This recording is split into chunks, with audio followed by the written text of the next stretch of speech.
خدا کی لاریب و بے عیب کتاب قرآن مجید وہ کتاب ہے جس کو انسان ایک مرتبہ پڑھتا ہے اس کا دل کرتا ہے دوبارہ پڑھوں، جب دوبارہ پڑھتا ہے تو اس کا جی چاہتا ہے میں پھر پڑھوں۔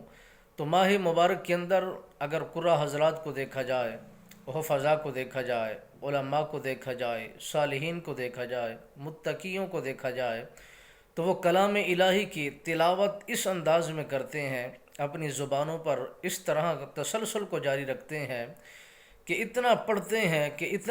ہیں کہ ان کی زبانیں تھکنے سے وہ اپنے آپ کو ظاہر نہیں کرتی، کمزوری تو ضرور ہو جاتی ہے، مگر کلام الہی پڑھنے کے لیے جی بھی کرتا ہے، زبان بھی چلتی ہے، روانگی بھی پیدا ہوتی ہے، تکرار بھی پیدا ہوتا ہے۔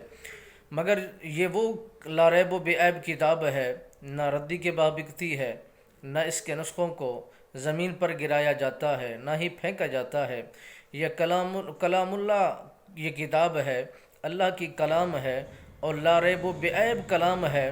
اور یہ اس کا ایک حرف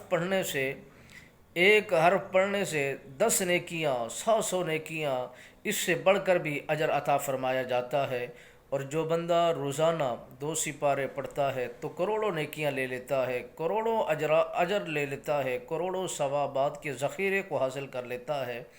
جو بندہ مومن اس ماہ مبارک میں کلام الہی کو تکرار کے ساتھ پڑھتا ہے، کثرت کے ساتھ پڑھتا ہے، اور خوبصورت کر کے پڑھتا ہے، بار بار پڑھتا ہے، اور جی اس کا بار بار کرتا ہے وہ کلام الہی کو پڑھے، تو وہ سمجھے کہ خوش نصیب ہے، خوش بخت ہے کہ اس کی زبان پر مالک بے نیاز نے اپنی کلام کو جاری فرما دیا ہے۔ اور جس کی زبان پر کلام الہی جاری ہو جائے وہ خوش بخت ہوتا ہے، خوش نصیب ہوتا ہے، وہ